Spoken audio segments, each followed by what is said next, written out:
Isang ulam pulutan na galing sa Mindanao na sikat ngayon at kayang-kaya nating gawin sa bahay, sinuglaw.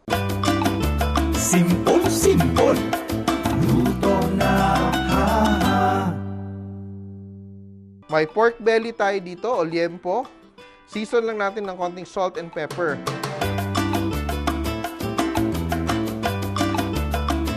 At pwede na natin siya isalang sa ating 4-in-1 grill pan.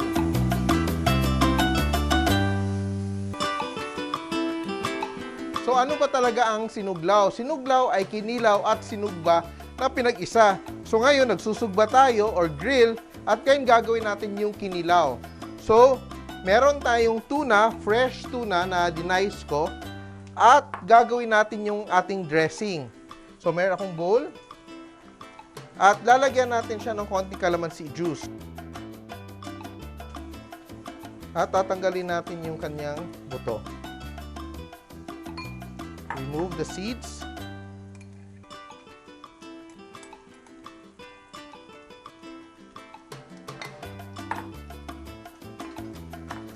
At lalagyan natin siya ng konting suka or vinegar. Regular vinegar, white vinegar. Season natin siya with salt.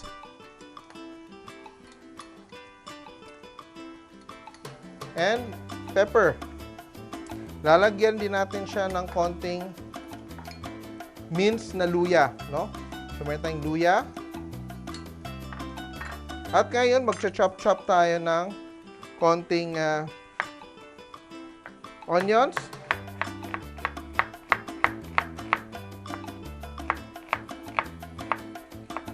Yan.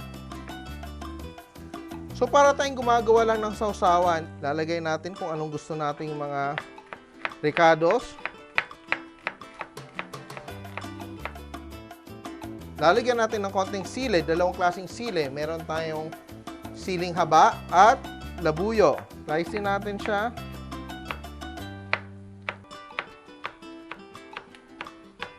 Of course, pag kumakain tayo ng kinilaw, gusto natin may konting anghang. Kaya nilalagyan natin ng sili.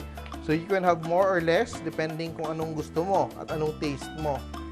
Lalagyan din natin siya ng konting leeks.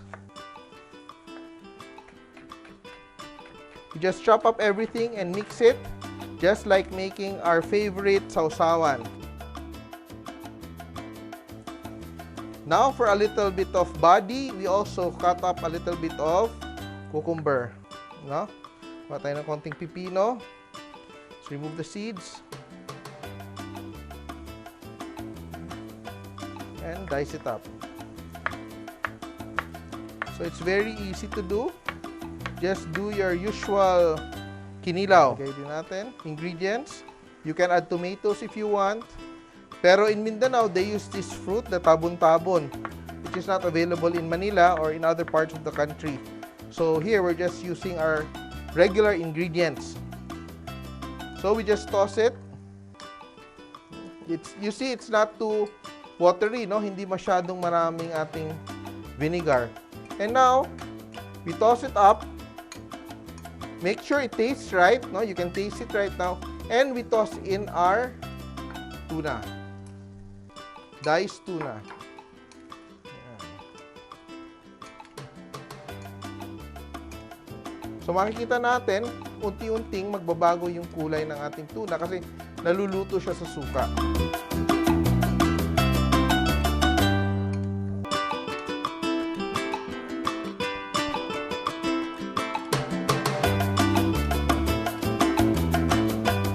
So now we allow our fish, our tuna, to marinate in the vinegar.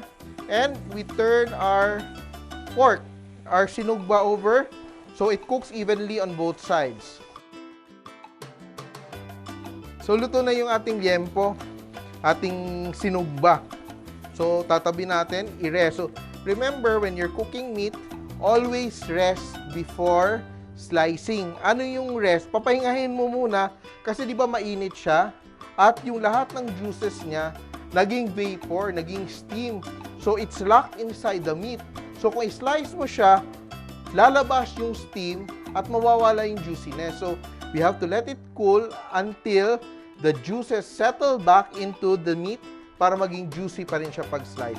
So nakita natin naluto na ang ating tuna sa suka and the calamansi.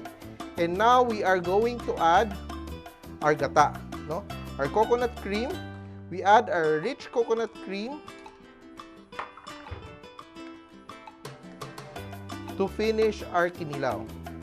So now we're ready to assemble. So while the pork is resting, diba? Buti pa yung pork, nakaka-rest. Tayo, tuloy-tuloy tayo pagluluto. Here we add our tuna as the bed of the sinuglaw. And now we slice our pork into thin pieces.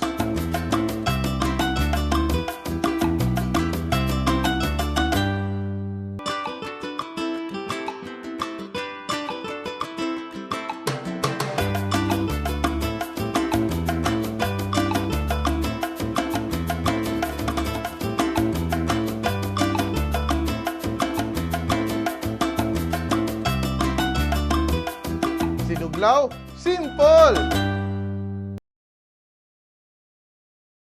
Nagustuhan niyo ba ang video na to? Please share para lalong dumami ang ating mga kasimpol. And don't forget to subscribe to our Facebook, YouTube, and Instagram accounts.